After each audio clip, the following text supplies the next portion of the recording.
तेरा पानी अमृत झरझर बहता जाए।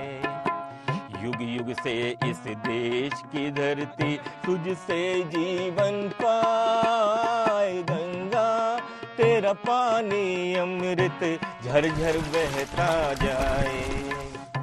युग युग से इस देश की धरती तुझसे जीवन पाए। गंगा तेरा पानी अमृत।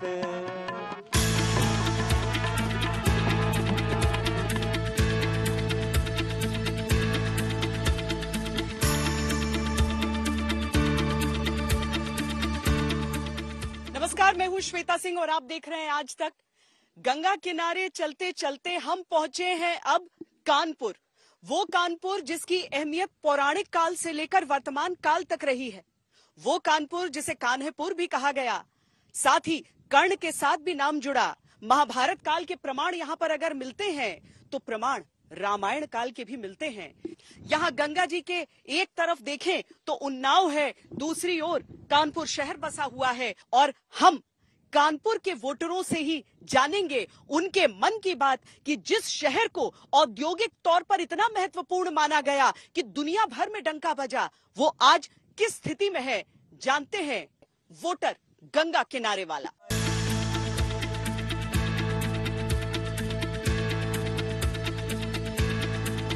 क्योंकि हम गंगा किनारे किनारे चल रहे हैं तो कानपुर बहुत अहम इसीलिए हो जाता है क्योंकि कहा जाता था कि कानपुर में तो संभव ही नहीं है कि गंगा जी की सफाई हो पाए। सबसे ज्यादा जो दुर्गंध है वो आपको कानपुर में गंगा किनारे महसूस होता था। लेकिन कम से कम उस गंध के लिए मैं कह सकती हूँ कि नहीं है, पर काम हुआ है।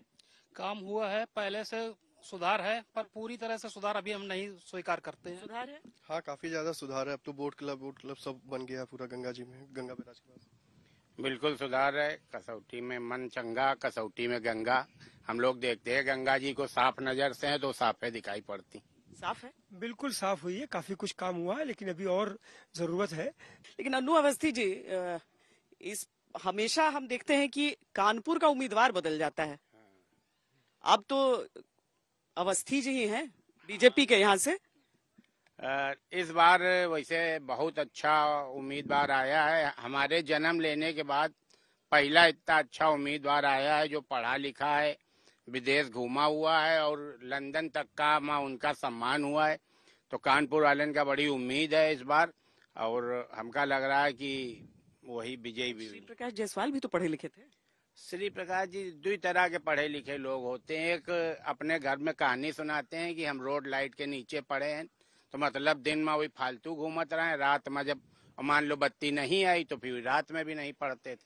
लेकिन ये जो पढ़े लिखे हैं ये अपना पढ़ाई लिखाई का परिचय दे रहे हैं और जनाई पढ़ रहा। श्री प्रकाश जी भी पढ़े लिखे थे लेकिन वो कुछ है लोगन के लिए पढ़े लिखे थे। अच्छा ठीक है, चलिए कानपुर का सबसे बड़ा मुद्दा इस बार क्या होगा?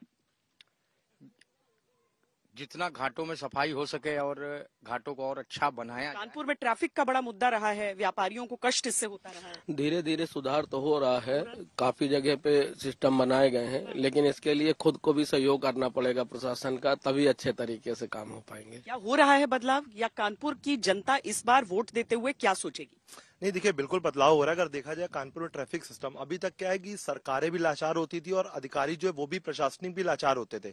बट कानपुर शहर ट्रैफिक सिस्टम को पिछले 2 सालों के अंदर इतना बेहतरीन कर दिया गया है कि थोड़ा सा लोगों का महसूस होता है हम दिल्ली मुंबई जैसे शहरों में वन वे है, घूम के जाना पड़ा, यू टर्न, ऐसी बहुत चीजें। बेहतर हुआ है या वैसा का वैसा? काफी हद तक बेहतर हुआ है और अभी इसको बेहतर करने की आवश्यकता है। कानपुर ऐतिहासिक पावन धरती है, यहाँ पे तो विकास हो रहा है लेकिन अभी विकास की और भी जरूरत है।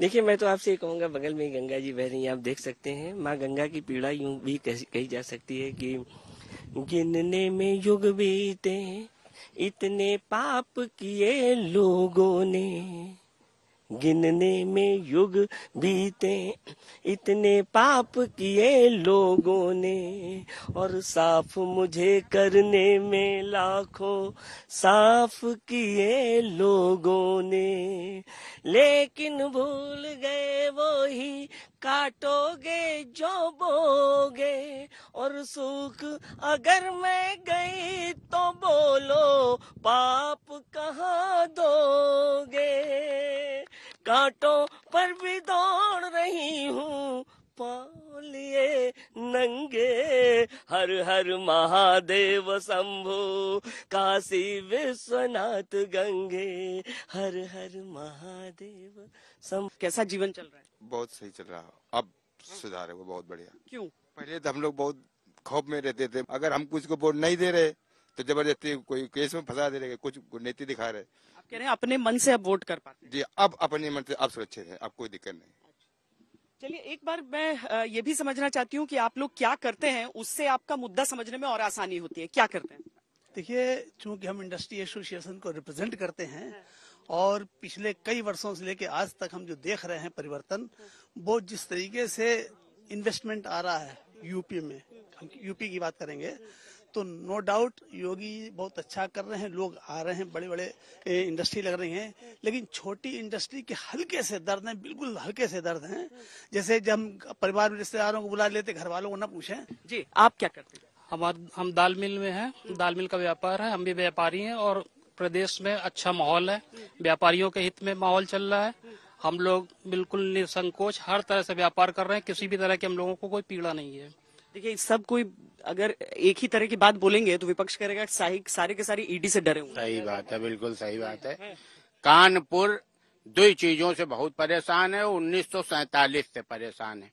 एक तो रेलवे लाइन बीचों बीच घुसेड़ दी है कानपुर के, जिसकी वजह से रोज लाखों लीटर डीजल पेट्रोल जल जाता है। स्कूल छूटते हैं, छोटे छोटे बच्चे लेके लोग फंस जाते हैं। एक तो रेलवे लाइन कोई नहीं हटा पावा। दूसरा, कानपुर के 80% नाले चौक हैं, आज भी चौक हैं। वो 25 साल से नालों को लेके खुदाई हो रही है, जो कि बंद नहीं हो पा रही। कैसा चल रहा है व्यापार? व्यापारियों की क्या शिकायतें या मुद्दे हैं? व्यापारियों की कोई शिकायत नहीं, व्यापारी भयमुक्त समाज चाहता है। टोटल उम्मीदवार से उम्मीद भले न लगे, लेकिन योगी मोदी से हम सबको पूरी उम्मीद है। कोई गुंडाई नहीं हो रही, हम लोग खुलेआम बिल्कुल अपना व्यापार कर रहे हैं, कोई चिंता की बात नहीं है। भारतीय जनता पार्टी इस बार 5 लाख वोटों चुनाव जीतने जा रही है। पूरा आश्वस्त है। आप क्या करते हैं? मैं रिटायर हो चुका हूँ इस वक्त, और सरकारी नौकरी क्या? ये सरकारी नौकरी में थे। उसके बाद जो है, अभी हम लोग के बचपन में जितनी इंडस्ट्री कानपुर के अंदर चलती थी, अंदर वाली सब बंद है। उनको जो है फिर से शुरू किया जाना चाहिए। शायद प्रदूषण से भी उसका लेना। ऐसा कुछ नहीं है। लाल इमली इतनी प्रतिष्ठित मिल थी जिसका ऊनी कपड़ा जो है पूरा विश्व में जाता था, आज वो बंद पड़ी हुई है। और इसी तरीके से गंगा किनारे बहुत सारी सरकारी कंपनियां थी, सब बंद पड़ी हुई है। ये बहुत दुख का कारण है। आप क्या करते हैं? मैं रियल एस्टेट सेक्टर में। कैसा है रियल एस्टेट? ठीक है, क्योंकि डेवलपमेंट हो रहा है तो बूम पे है। ठीक लग रहा है आपको? बस्ती बस्ती जंगल जंगल सुख संदेश सुनाती, तेरी चांदी जैसी धारा मीलों तक लहराए गंगा। कैसा है सब कुछ यहाँ पे? बहुत अच्छा है। अच्छा है जी। कोई कष्ट नहीं गंगा जी को लेकर? नहीं, गंगा जी को लेकर कष्ट है कि गंगा की नदी पे ज्यादातर ध्यान नहीं दिया जा रहा है। गंगा को सिर्फ एक कागजी कार्रवाई पे ही साफ किया जा रहा है, विशेष नजर जमीन पे कोई बदलाव नहीं देख रहे हैं? जमीन पार्टी के जैसे आप राजनीति स्तर पे देखें, जैसे शहर में तो काम हो रहा है, मगर गंगा के लिए प्रति काम नहीं हो पा रहा है। जो लोग गंगा के लिए काम कर रहे हैं, ऊपर से तो काफी इन्वेस्टमेंट हो रहा है, मगर जो नीचे स्तर के लोग हैं वो काम नहीं कर पा रहे हैं। कानपुर चूंकि यहाँ पर भ्रष्टाचार के विरुद्ध कार्रवाई इस हिसाब से देखी गई थी। रंजय सिंह हमारे संवाददाता है यहाँ पर। रंजय, इधर आइए, मेरे पास आइए। जो वो कार्रवाई थी उसका असर लोगों के, मतलब भ्रष्टाचार बड़ा मुद्दा बना होगा।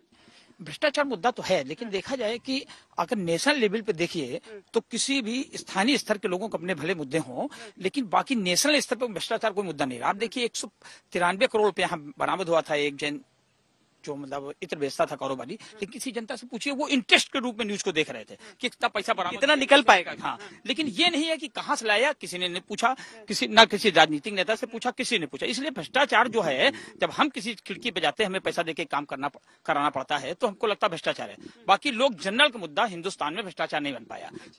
ये बताइए कि सरकार से किस चीज की शिकायत है? कोई शिकायत भी होगी? हाँ। तो नहीं होगी, लेकिन एक चीज और कहना चाहूंगा। 2 चीजें बहुत इंपॉर्टेंट होती है, एक शिक्षा और एक चिकित्सा। अगर थोड़ा सा इस पे और विचार करे सरकार, क्योंकि दोनों ही चीजें बहुत इंपॉर्टेंट है।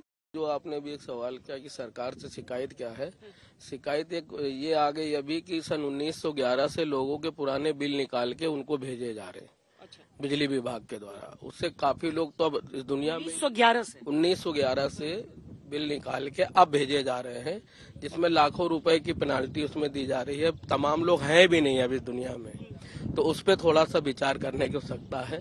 ये मैं आपके माध्यम से सरकार तक बात पहुंचाना चाहता हूँ। सब ठीक है या शिकायतें हैं? शिकायत तो बस इतनी है कि प्रदेश की सरकार बहुत अच्छा काम है, लेकिन कुछ नीचे के ऐसे अधिकारी हैं जो उनकी मंशा को खराब करने का काम कर रहे हैं। मैं भी वही कहूंगा जो माँ गंगा के लिए भैया ने कहा है कि थोड़ा सा साफ सफाई पे उस पर ध्यान देना चाहिए, क्योंकि ये बहुत बड़ी समस्या हो रही है। क्योंकि हम लोग पवित्र उससे जुड़े हुए हैं, तो इसकी सफाई के लिए बहुत ध्यान देना चाहिए। ये जैसा कि सरकार से जो है वो व्यापारी हूँ, तो गुंडा मैं भय मुक्त, गुंडा पहले गुंडा टैक्स और फलाना ये सब होता था, अब बिल्कुल गुंडा मुक्त बिल्कुल नहीं है जी, बिल्कुल नहीं। चलिए एक चीज, क्योंकि आप लोग सब तारीफ कर रहे हैं, इसीलिए मैं एक जो सबसे बड़ा आपके हिसाब से सबसे बड़ी कामयाबी आपको केंद्र सरकार की लगती है, सबसे बड़ी कामयाबी सरकार की आपके हिसाब? करप्शन के अगेंस्ट और राम मंदिर और कोई जहां पर वो पिछड़ गए। अब कुछ एक आध सेक्टर ऐसे हैं, जैसे फार्मास्यूटिकल फील्ड में कुछ ऐसे लोग हैं जो कंपनी के रिप्रेजेंटेटिव्स हैं, उनकी तरफ अभी ऐसा कुछ भी कोई भी स्टेप्स नहीं है, ध्यान नहीं दिया गया है। सबसे बड़ी कामयाबी और क्या नहीं कर पाए? सीनियर सिटीजन्स के लिए कोई ध्यान नहीं रखा जा रहा है। प्राइवेट सेक्टर के जो सीनियर सिटीजन लोग हैं उनके ऊपर बिल्कुल भी ध्यान नहीं दिया जा रहा। उनकी पेंशन कम कर दी गई। कामयाबी और नाकामी? हम सनातनियों का जो सपना था राम मंदिर 500 बड़ी कामयाबी, सबसे बड़ा मुद्दा है, वो पूरा हो रहा है। विपक्ष के लिए मथुरा बाकी है, वहाँ तैयारी करें। देखिए सारे लोग एक मुद्दा है जिसपे सारे लोग एक साथ कह रहे हैं कि सही है, बिल्कुल सही है, बिल्कुल सही कह रहे हैं। तो भले ही कुछ मुस्कुराए कुछ लोग, लेकिन कह रहे हैं कि यही सबसे बड़ा मुद्दा है। लेकिन चलिए आपके हिसाब से सबसे बड़ी कामयाबी और नाकामी? देखिए सबसे बड़ी कामयाबी सब दिख रहा है, भगवान राम का मंदिर। हम सब सनातन धर्म के लोग हैं। कमी कहाँ रह गई? कमी जैसे आपको एक बात बताएं, शायद इशू, चूंकि मैं स्टेट का व्यापारी हूँ, देश में जब 2020 में कृषि कानून आए थे, कृषि कानून बहुत शॉर्ट में कृषि कानून आए थे, कृषि कानून वापस ले लिए गए सन 2021 में। वो कृषि उत्पाद के व्यापार को बाधा समाप्त करने के लिए थे।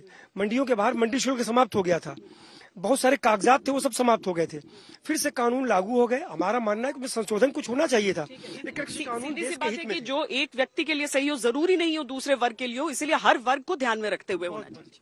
हम भाई समाज में जी रहे हैं, योगी सरकार के उसमें बढ़िया है, बहुत बढ़िया है। और रही भ्रष्टाचार की बात, तो केस्को और पुलिस विभाग जो बड़े अधिकारी से जो नीचे के अधिकारी होते हैं उसमें भ्रष्टाचार ज्यादा हो रहा है, उस पे ध्यान देना जरूरत है। यस मैडम, ये जो कामयाबी है वो वर्ल्ड के तमाम कंट्रियों की लॉबिंग अपने पक्ष में, राम मंदिर 370 हटना, ये तो कामयाबी है। नाकामयाबी सबसे बड़ी हमारी नजर में रिटेल, छोटा और मध्यम दुकानदार जो है, वो व्यापारी, वो धीरे धीरे खत्म हो रहा है। वो एक प्रॉब्लम है हमारे लिए, उस तरफ ध्यान देना बहुत आवश्यक है। अगर वो खत्म हो गया तो रेवेन्यू में दिक्कत आएगी। सरकार की सबसे बड़ी कामयाबी ये है कि कश्मीर में पहले 370 के समय पे भारत का तिरंगा लहराने से लोग डरते थे, पर अभी कश्मीर का एक बच्चा भारत का तिरंगा लेके चलता है। अच्छा ये बताइए, बहुत सारे मतलब जैसे विपक्ष के नेता भी कहते हैं कि जो कश्मीर में हुआ उससे आपको क्या फर्क पड़ रहा है? हर एक भारतीय को फर्क पड़ेगा। मैं भारतीय हूँ तो मुझे फर्क पड़ेगा। कमी क्या लगती है? कमी थोड़ा ये है कि हमारे जो सफाई कर्मचारी भाई हैं उनके वेतन में सरकार को थोड़ा संशोधन करना चाहिए और ये आउटसोर्सर प्रथा को खत्म करनी चाहिए। हाँ? मोदी जी के बारे में, आदमी नहीं अवतार हैं, भारत के पालनहार हैं। अच्छा, आप लोग यहाँ से हैं? आइए आइए, इधर आगे आइए, आइए आगे आइए। वोटर सब होते हैं, क्या करते हैं? हमें प्रजा के जो होता हमारा घाट है। आप लोग इनके लिए काम करते हैं? हम आप इनके लिए काम कैसा है सब कुछ व्यवस्था? व्यवस्था अच्छा जी। ये इतना मोदी के बहुत बड़े फैन है? बहुत फैन, सभी लोग जनता ही, सभी लोग हैं, सभी लोग मोदी फैन। जो अच्छा काम करे बोलिए मोदी फैन है। अच्छी सरकार होनी चाहिए दुनिया में, ऐसी सरकार। आपको क्या मिलता है जिससे आप खुश हैं? हमको मिलता है कुछ नहीं, लेकिन उसके हम काम से बहुत सहमत हैं। राशन मिलता है? केवल खाली राशन फ्री दे रहे हैं, लेकिन हम उनके काम से इतना सहमत है, वो इतना बढ़िया काम कर रहे हैं कि बहुत खुशी है हमको। जब वोट करने जाएंगी तब क्या मुद्दा होगा? जब यही सफाई का होगा और पढ़ाई का होगा, यही सब होगा। पढ़ाई है यहाँ पे कानपुर में? हाँ ठीक है, पढ़ने वालों के लिए पढ़ाई है, जो नहीं पढ़ते उनके लिए नहीं है। रोजगार है? रोज दंगार हाँ है हाँ है जी हाँ। सेफ्टी है औरतों के लिए? हाँ सेफ्टी बहुत है हाँ है ना। हाँ अब ज्यादा सेफ्टी है। जब से योगी बाबा हैं तब से तो कुछ ज्यादा ही। योगी बाबा पसंद है? पसंद है बहुत ही ज्यादा। हाँ अच्छे हैं। अच्छा ठीक है। प्राइम मिनिस्टर का काम ठीक लगता है? हाँ वो भी अच्छे हैं। वो भी अच्छे हाँ बहुत अच्छे हैं। सबसे मतलब कि जितने हैं उनसे सबसे बेस्ट हैं वो। और सरकार के तरीके मोदी जी और योगी जी स्वीट पॉइजन नहीं है, ये कहना वो नहीं है sweet नहीं है। poison, और मैं ये कहना चाहूंगा कि मोदी जी और योगी जी की सबसे बड़ी कामयाबी है कि हम सभी को जगाया है, सनातनी बनाया है।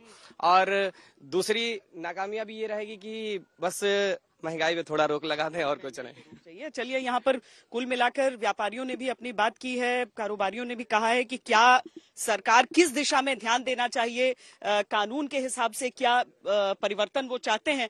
तो ये सारी बातें हैं, लेकिन कुल मिलाकर कानपुर की जनता फिलहाल खुश दिख रही है कई सारे कामों के साथ।